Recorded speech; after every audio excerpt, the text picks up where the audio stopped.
நேற்று வந்து தமிழக வெற்றி கழகம் சார்பில் வந்து உணவு வழங்கியிருக்காங்க, வாட்டர் பாட்டில் கொடுத்துருக்காங்க. இப்போ அவங்களுக்கு வந்து மொபைல் டாய்லெட்டும் வந்து அரேஞ்ச் பண்றோம்னு சொல்லிட்டு நம்ம பாருங்க, அதுவும் அரேஞ்ச்மெண்ட்ஸ் பண்ணிட்டு இருக்காங்க. அதுக்குள்ளே ஒரு தீர்வு வரும். ஏன்னா இவங்க போராடிக்கிட்டே இருக்காங்க, நாட்கள் போயிட்டே இருக்குன்னா எவ்வளவு நாள் போராட முடியும்?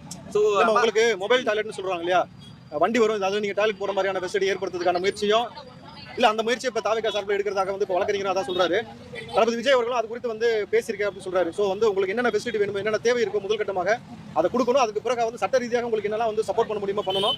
இன்றைக்கு பொருளாதார சூழல ரொம்ப பின்தங்கி இருக்கிறீங்க. இன்னைக்கு சாப்பாடுக்கான வழின்றது ஒரு விஷயம் இருக்குல்ல, தினம் சாப்பிடுறது, 3 வேளை தூங்குறது, இந்த கொசுக்கடியில் இருக்கிறது, இதெல்லாம் வந்து மறுபடியும் உங்களுக்கு ஒரு பெரிய ஒரு பாதிப்பு உடல் ரீதியாக ஏற்படுத்தணும் பொழுது இது அரசாங்கம் நீங்க ஏதோ வந்து மக்கள் வந்து ரோட்ல உட்காந்துருக்காங்க, 5 நாள் உட்காந்துருக்காங்க, 10 நாள் உட்காந்துருக்காங்க, அதுக்கப்புறமேட்டு ஆடு மாடு மாதிரி அடிச்சு துரத்திடலாம் அப்படின்னு நினைச்சீங்கன்னாக்கா இதோட பின்விளைவு ரொம்ப மோசமானதாக கடுமையானதாக இருக்கும். ஏன்னா ஒவ்வொரு மக்களும் விளிம்பு நிலை மக்கள். ஏன்னா என்ன கேட்குறேன்னாக்கா, விளிம்பு நிலை மக்கள் வந்து சமூகத்தில் மேலே வரவே கூடாது. அவங்களுக்கு அவன் கஷ்டப்பட்டு 5 10 சம்பாரிச்சு மேலே வந்து ஒரு 10,000 ரூபாய் சம்பாரிச்சு ஒரு 20,000 வந்தவொடனே மறுபடியும் 5,000 தள்ளுறீங்க. அப்போ உங்களுடைய நோக்கம் என்ன இருக்கு?